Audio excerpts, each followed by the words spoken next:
Looking back now, 20 years later, I can still smell that house.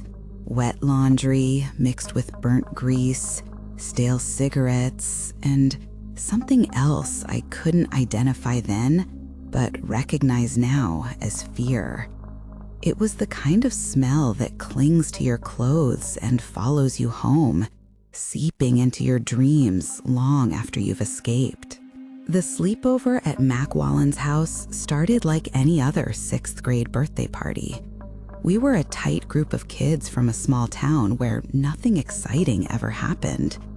When the new kid invited us over, we jumped at the chance for something different. We had no idea we were walking into a nightmare.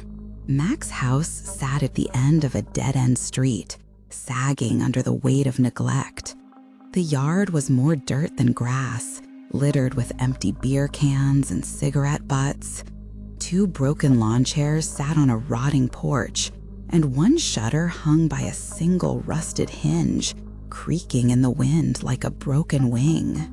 His older brother Sam answered the door, all greasy hair and missing sleeves, chewing on a toothpick with dead eyes that looked right through us. The way he watched us file into that house, one by one, should have been our first warning. But we were 12 and stupid and thought we were invincible. Mac's house sat at the end of a dead-end street, sagging under the weight of neglect.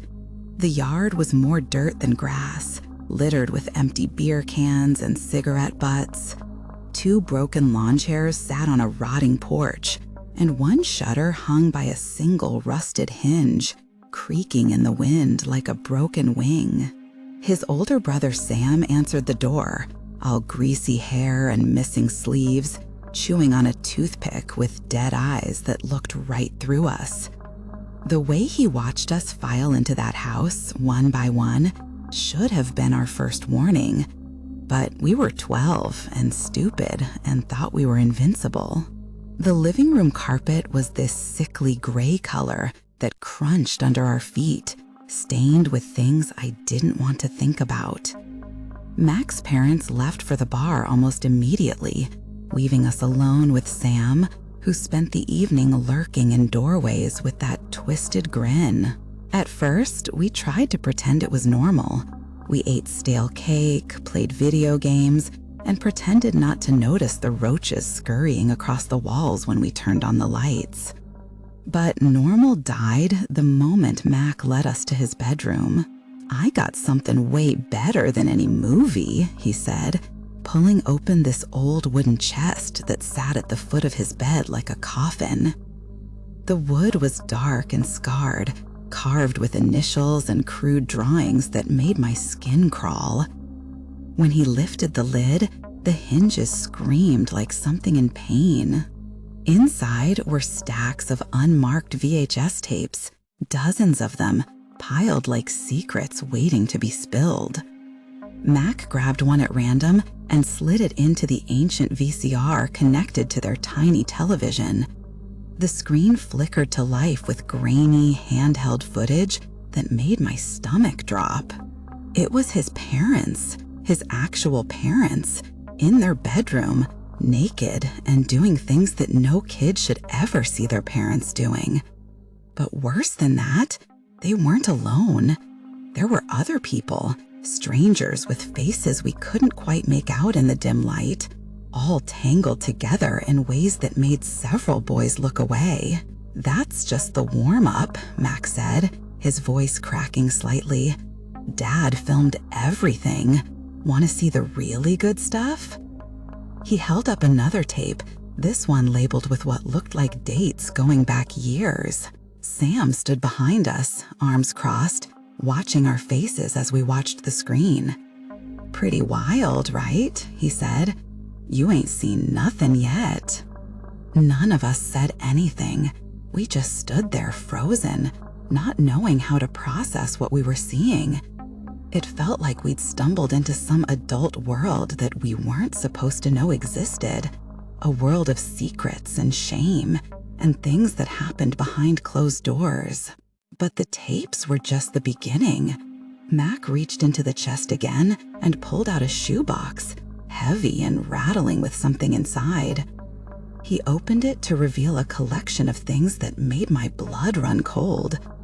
Adult toys, stained and used, that smelled like rubber and something else I didn't want to identify. Pills in unmarked bottles. Photographs that Mac quickly shuffled through without showing us, but not before I caught a glimpse of images that are still burned into my memory. "My parents are freaks," Mac said, but he was grinning like it was something to be proud of. "They do all kinds of crazy stuff. Want to see their bedroom? They got even weirder things in there." Several boys shook their heads, backing toward the door, but Sam blocked the exit. "Come on, don't be babies," he said. "You came here for fun, right? Well, this is fun." That's when he reached under the bed and pulled out the wooden box. Smaller than the chest, but somehow more ominous. The wood was old and dark, polished smooth by countless hands, and carved with symbols that looked almost like letters but weren't quite right. When Sam opened it, the hinges didn't squeak. They whispered. Inside, nestled in red velvet like some cursed treasure, was a revolver. Real, heavy, and gleaming with fresh oil. The barrel was long and dark, and the handle was wrapped in black tape that was coming loose at the edges. "This is my dad's," Sam said, lifting the gun like he was holding something holy. "Ain't she beautiful? Wanna hold her?" Nobody moved. Nobody breathed. The weapon seemed to suck all the air out of the room, leaving us gasping like fish on dry land. Sam walked around the circle slowly, pressing the barrel against each boy's forehead in turn. Some whimpered, others closed their eyes. When he got to me, I felt the cold metal kiss my skin and thought I was going to die right there in that grimy bedroom. "What if it's loaded?" he whispered, close enough that I could smell his sour breath. "What if I just pulled the trigger right now?" Bang! He clicked the hammer back, and I heard at least 2 boys start crying, but he moved on, continuing his sick game with the rest of my friends. One boy fainted and hit the floor hard. Another ran for the bathroom and threw up. Sam just laughed and kept playing with the gun like it was a toy. The wooden box held more secrets. Bullets, loose and shining like brass teeth. Photographs of people I didn't recognize in positions that made me sick. And at the bottom, wrapped in an oily cloth, something that looked like a knife, but was wrong somehow, twisted and sharp in ways that hurt to look at. "My dad collects things," Mac explained, his earlier bravado starting to crack. That's when we heard the car pull out outside. Mac's parents were back from the bar, and they were loud and angry and stumbling drunk. We heard glass breaking, voices raised in the kind of argument that meant someone was going to get hurt. Sam quickly closed the box and shoved it back under the bed. "Show's over," he said. "For now." But the damage was done. We'd seen too much, learned things no kid should know, and been exposed to a darkness that would follow us home and live in our dreams. One by one, we made excuses and called our parents to come get us. Nobody wanted to spend the night anymore. I was the last to leave, waiting on the porch for my dad to pick me up, when I heard Sam and Mac talking through the thin walls. They were laughing about how scared we'd all looked, making plans for next time, talking about other things they could show us. There wasn't going to be a next time. Not for me, and not for any of my friends.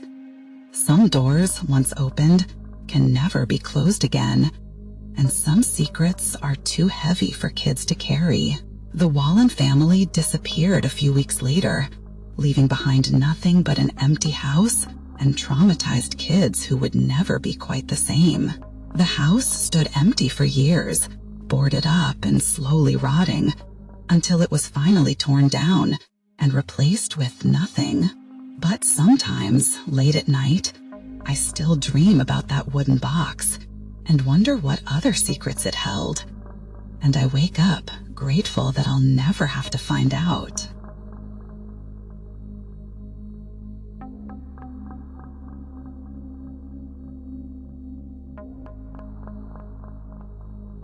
It was supposed to be the birthday party of the year. Tommy Jurgens had been bragging about it for weeks, promising us something we'd never forget. He wasn't wrong, but not for the reasons any of us expected. What started as a 5th grade sleepover turned into a nightmare that still haunts me 25 years later. Tommy was that kid every class has, loud, wiry, full of fake confidence that somehow worked for him. He knew every cheat code for PlayStation games and could spit 8 feet straight up and catch it with his mouth. We thought he was cool, but we didn't really know Tommy, not the way we thought we did. His house sat on the edge of town, a sagging structure with 4 trucks parked out front and 2 unseaworthy boats rusting in the yard. The garage door was already open when we arrived, revealing a drum kit and guys carrying ants inside. This wasn't going to be your typical sleepover. "You guys are gonna lose your freaking minds," Tommy grinned as he met us on the porch, and he wasn't lying. Walking into that house was like stepping into a completely different world. There were adults everywhere, friends of Kami's parents, I guessed, all drinking and smoking and hanging out like it was their party, not a kid's birthday. Beer cans covered the kitchen table, and the hallway reeked of burnt popcorn mixed with something that made my nose wrinkle. The backyard was massive, or at least it felt like it to a bunch of 11-year-olds. A rusted trampoline with a bent leg tilted to one side when more than 2 kids jumped on it. Someone had duct taped an old dartboard to the trunk of a dying mesquite tree. The ground was patchy dirt and crabgrass littered with empty beer cans, and a cooler full of orange sodas sat in the middle like a prize. Then the band showed up, an actual band, 4 guys in ripped jeans and dark sunglasses lugging gear across the lawn to a piece of plywood propped up on cinder blocks. One wore a vest with no shirt underneath. They called themselves Code 3, and when the lead singer yelled, "Let's wake this town up," into the mic, every dog in the neighborhood started barking. They kicked off with "You Give Love a Bad Name," and every 5th grader in that backyard lost their minds. Even the shy kids were pogoing like it was a real concert. We were 11 years old, drinking sodas, hurling darts at a tree, and listening to a live Bon Jovi cover band while a drunk guy we'd never met grilled hot dogs. It was insane and amazing. As the sun dipped and the bug zapper came to life, though, the mood began to shift. The adults weren't just a few beers deep anymore. Bottles of hard liquor were making the rounds. I watched a guy pour something clear into a red Solo cup and stumble into the garage where other men were playing darts for money, real cash laid out on a washing machine like a poker table. Tommy's dad, this thick, sweaty guy in cargo shorts with a heavy chain around his neck, was barking at someone named Shane about cheating. "You crossed the line, you dumb shit. I saw you." Shane was lanky and red-faced, holding a dart like he was about to throw it into someone's eye instead of the board. We kids just stood there frozen as the tension escalated. Tyler whispered, "Should we get out of here?" But before we could move, Shane threw his dart at the board and missed completely. It thunked into the wall, and that's when Tommy's dad shoved him hard. Shane staggered backward, knocked over a milk crate of tools, and came up swinging. The next 10 seconds were pure chaos, metal clattering, fists hitting flesh, glass breaking. One guy got slammed into the water heater so hard it sounded like a gunshot.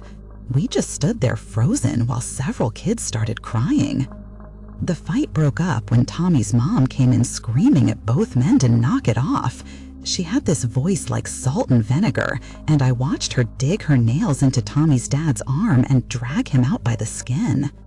party's back on," she slurred, and the band started another song like nothing had happened. That should have been our cue to leave, but we were too young and too shocked to process what was happening. The lines between fun and danger had blurred beyond recognition, and things were about to get much worse. Someone cleared off the coffee table in the living room, and Tommy's mom dumped out a sandwich bag full of green bud and what looked like a pile of white powder. A guy named Zeke started chopping it up with a Blockbuster membership card while saying, "Don't worry, this ain't Coke, just got some Go Fast in it," like that made it okay. Tommy's aunt was lighting up a glass pipe and singing along to Panama. Tommy himself came walking through with a joint in his mouth like it was candy, grinning at our shocked faces. "Dude, hit this," he said, offering it to Cody Anderson. Cody shook his head and backed away like it was a snake. By now, the party had completely spiraled out of control. Adults were stumbling around, falling over lawn chairs, forgetting their own names. Someone was dry heaving in the bushes. I was trying to tell a ghost story to the other kids when we heard yelling again, the same voices as before. "You shorted me," someone screamed. "Nah, you just fucking suck at darts," Shane's voice carried across the yard. Then another crash, a scream, and people running. We all stood up as a couple kids took off toward the side yard. The rest of us crept around the garage trying to be quiet and see what was happening. Shane was on the ground with blood on his shirt. Tommy's dad had a knife in his hand, not a kitchen knife, but one of those folding ones with a knuckle guard. Shane was moaning and gripping his side while someone screaming in the background. Then came the sound that still echoes in my nightmares. Bang, bang, bang. 3 shots, real ones, close and deafening. Screaming erupted everywhere. Tommy's mom was on the lawn crying. One of the band guys had tackled whoever had the gun and wrestled it away. Miraculously, no one was hit, but there were shell casings